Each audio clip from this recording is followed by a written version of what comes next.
Շնորհակալություն, ազգային ժողովի մեծարգո նախագահ, Հայաստանի Հանրապետության մեծարգո վարչապետ, կառավարության հարգելի անդամներ, հարգելի падգամավորներ, ներկայացնելով այս անգամ արդեն 2024 թվականի պետական բյուջեի կատարման հաշվետվությունը, պիտի փաստեմ, որ ներքին գործերի նախարարության մասով, ինչպես նաև կառավարության մյուս անդամների եւ բյուջետային տարբեր հիմնարկների մասով բնականաբար բյուջեները պլանավորված են եղել շատ համահունչ այն բոլոր բարեփոխումներին, որոնք կառավարությունը նախատեսել է 21-ից 26 թվականների ծրագրի շրջանակներում։ Ընդհանուր առմամբ ներքին գործերի նախարարությունը հատկացված է եղել 100.96 միլիարդ դրամ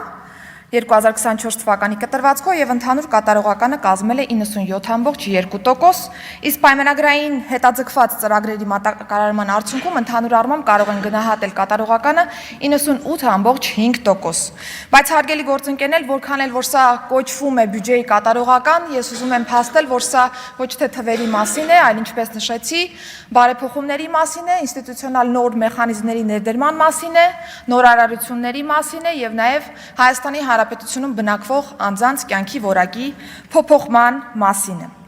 Բնականաբար մեր բոլոր գործողությունները միտված են այն տրամաբանությամբ, որ մենք կարողանանք նաև կոնկրետ այս դեպքում ներքին գործերի նախարարության մասով բարձրացնել նաև հանրային վստահության մակարդակը եւ վստահաբար մեր տարբեր ցուցիչները փաստում են հենց այս մասին։ Ես չեմ կարող ասել, թե ինչպիսի,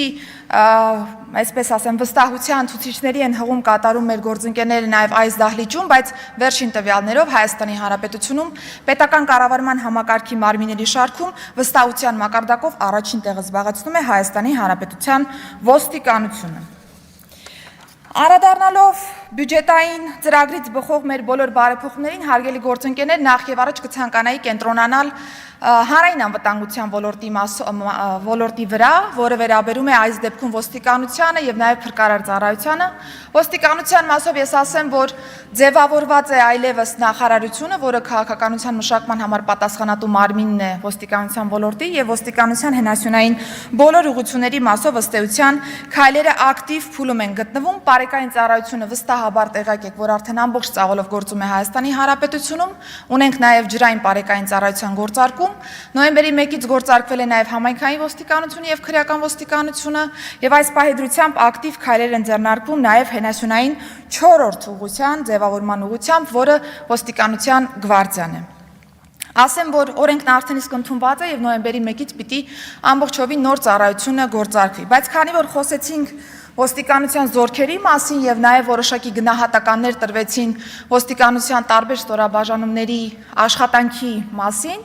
ես նախ եւ առաջ ուզում եմ հորդորել բոլորիս Հայաստանի Հանրապետության քաղաքացու անվտանգությունը երաշխավորող կառույցի մասին, խոսել հարգանքով, անկախ նրանից, թե մենք անձամբ որպես նախարարություն եւ կառավարություն եւ նաեւ որպես հանրության մասնիկ ինչպիսի խնդիրներ են արձանագրում ոստիկանության կամ առհասարակ ցանկացած պետական մարմնի աշխատանքի շրջանակներում։ Եվ վստահաբար, եթե տարբեր խնդիրներ չարձանագրեր կառավարությունը, 21-26 թվականների կառավարության ծրագրով չէր նախատեսվի որևէ գործողություն վերաբերող այս դեպքում ոստիկանության ոլորտի բարեփոխումներին։ Հարգելի գործընկերներ, ես շատ կարևորում եմ ռեֆորմների մարդկային ռեսուրսների կառավարման շերտին վերաբերող հարցերը եւ ըստ այդմ 2024 թվականին ձևավորվել է ներքին գործերի նախարարության մեկ միասնական կրթահամալիրը, որը որ պիտի ապահովի մարդկային ռեսուրսների ընդհանուր այն պատշաճ համակարգը, որը որ անհրաժեշտ է ունենալ թե ոստիկանությունում, թե փրկարար ծառայությունում եւ թե նաեւ առհասարակ ներքին գործերի նախարարության բնագավառում։ Նշեմ, որ ձևավորման աշխատանքները գրեթե ամբողջովին ավարտվել են, այս պայդրությամբ կենտրոնացած են կրթական բովանդակության վրա եւ վստահաբար 2025-ը այս առումով պիտի լինի լուրջ փոփոխությունների տարի հենց կրթության կազմակերպման տեսանկյունից։ Դասախոսական անձնակազմի ներգրավման մասով կատարել ենք մի շարք փոփոխություններ, որոնք նպաստելու են մրցունակ անձնակազմի ներգրավմանը մեր ծառայողների վերապատրաստումների շրջանակներում։ Բնականաբար կադրերին համակարգ բերելու տեսանկյունից կարևոր է նաև ապահովել կադրերի մնալու կոմպոնենտը նաև համակարգում եւ այս տեսանկյունից Հայաստանի Հանրապետության քաղաքացու անվտանգությունը նորից եմ շեշտում ապահովող կառույցը պիտի ունենա նաև արժանապատիվ վարձատրություն։ Եվ ըստ այդմ 2024 թվականի կտրվածքով մենք շարունակել ենք ատեստացիոն գործընթացը մեր ոստիկանության ծառայողների մասով։ Պիտի փաստեմ, որ ոչ միայն ինստիտուցիոնալ փոփոխություններն են տեղի ունեցել, որոնք որպես կանոն բնականորեն պիտի ապահովեն ավելի հեռանկարում արդյունքներ, բայց կարճաժամկետում եւ միջնաժամկետում մենք մի շարք վիճակագրական տվյալներ ենք արձանագրել, որոնք խոսում են կառավարության կողմից վարվող քաղաքականության ճշգրտության եւ բովանդակային առումով դրական տեմպի մասին, արձանագրել ենք հանցավորության թվի աճ 1.1%-ով, նվազել են ճանապարհատրանսպորտային պատահարները էականորեն, ընդ որում այն պայմաններում, երբ որ մենք ունեցել ենք տրանսպորտային միջոցների գրանցման աճ, զոհերի թիվը նվազել է 45-ով, վիրավորներինը 421-ով։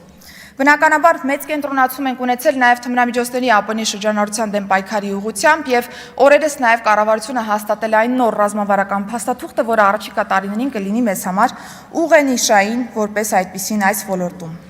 Հարգելի գործընկերներ, անդրադառնալով աղետների ռիսկի կառավարման ոլորտին, որը որ թերևս համակարգային փոփոխություն բերող ոլորտ է այս պայմանությամբ, պիտի փաստեմ, որ հետևողականորեն կենսագործել ենք աղետների ռիսկի կառավարման նոր ռազմավարությունը, որը թիրախավորվում է մինչև 2030 թվականը։ Եվ ունենալով որպես քաղաց դաս Լոռու եւ Տավուշի մարզերում 2024 թվականի մայիսի 25-ից 26-ը տեղացած հորդառած անձրևները, մենք ասեմ, որ մի շարք ինստիտուցիոնալ գործիքներ ենք փորձարկել, այդ թվում արբանյակային լուսանկարների օգտագործում, տարբեր խորքային գործիքների գնահատում, որոնք որ մեզ թույլ են տվել իրական պատկերը վերհանել եւ ըստ այդմ պլանավորել միջգերատեսչական աշխատանքը։ Եվ ես պիտի փաստեմ, որ այս իրավիճակի պայմաններում կառավարությունը գործադրել է այն բոլոր հիմնական, այսպես ասեմ, գործողությունները, որոնք միջազգային պրակտիկան հիմք է ընդունում աղետից տուժած բնակչության պաշտպանության եւ նաեւ փոխհատուցման տրամադրման տեսանկյունից։ Զգալի աշխատանքներ են բնականաբար կատարվել նաև անտառային հրդեհների կանխարգելման ուղղությամբ, հաշվի առնելով ընդհանուր առմամբ շրջակա միջավայրի պահպանության տեսանկյունից այս խումբ գործողությունների մասով մեր պլանների կարևորությունը, փաստեմ, որ փրկարար ծառայության դեպքում եւս արժանապատիվ վարձատրության մասին պիտի խոսենք եւ թեև տարբեր քննարկումներում անընդհատ նաեւ շահարկվում է այն հանգամանքը, որ այ ոստիկանների աշխատավարձը բարձրացվել է, բայց փրկարներին ոչ, հարգելի գործընկերներ, ազգային ժողովի հետ մեր ունեցած սերտ համագործակցության արդյունքում մենք այս գործիքակազմերը ներդրել են գրեթե համահունչ, այսինքն բարձրացվել է թե ոստիկանության աշխատավարձային քաղաքականությունը բյուջետային առումով եւ թե նաեւ փրկարար ծառայողներն եւ համակարգում այս պայծրությամբ գերազանց ատեստավորված փրկարարը ստանում է 557.541 դրամ դրամական բավարարում նախկին 297.000 դրամի փոխարեն։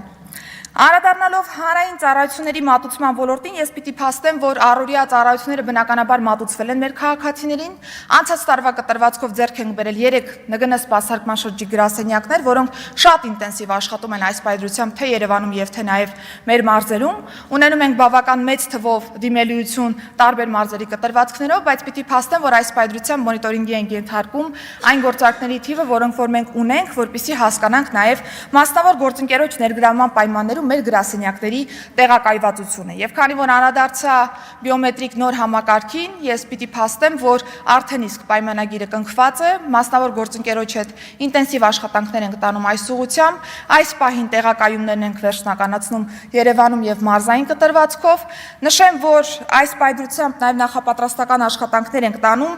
հայտնի Tier 3 ընդհանուր անվտանգային ստանդարտին համապատասխան նաև դատակենտրոն ստեղծելու ուղղությամբ, որը որ Հայաստանի Հանրապետությունում ըստ էության նախադեպը չունեցող կենտրոն կլինի այս տեսանկյունից։ Փաստեմ, որ մենք նաև Եվրոպական միության մեր գործընկերների հետ ենք բավական ինտենսիվ աշխատանքներ տարել, տրվել է մեկնարկը գործնական փուլի վիզաների ազատականացման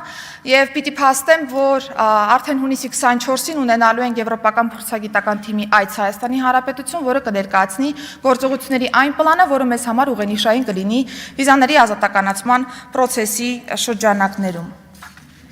Հարգելի գործընկերներ, ես նաև քանի որ ժամանակս քիչ է կցանկանամ անդրադառնալ մի թեմայի, որը եւս բարբերաբար քննարկվում է այն տեսանկյունից, որ Հայաստանի Հանրապետության քաղաքացիություն ստացած անձանց թիվը ավելի քիչ է, քան քաղաքացիությունից հրաժարված անձանց թիվը։ Ես պիտի փաստեմ, որ սա իրականությանը չհամապատասխանող պնդում է, որովհետև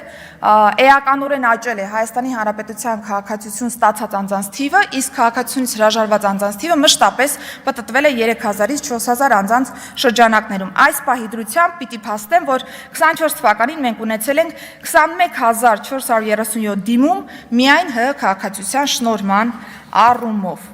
Շատ կարճ թերևս այսքանը հարգելի գործընկերներ, սրանք այն հիմնական կետերն են, որոնք որ ցանկացա ընդգծել, մենք առիթ ունեցել ենք նաև ընդհանուր կառավարության ծրագրի իրականացման առաջընթացի զեկույցի շրջանակներում անդրադառնալու բոլոր մանրամասներին եւ ես ուզում եմ փաստել, որ 2025-ին մենք ըստ էության շարունակելու ենք ամրապնդել այն բոլոր արդյունքները, որոնք որ ունենք եւ բնականաբար կառավարության ծրագրին համահունչ նաև ձեռնարկելու ենք նոր միջոցառումներ ապահովելու համար բարձր արդյունավետություն նաև 2025 թվականի տեսանկյունից։ Շնորհակալություն։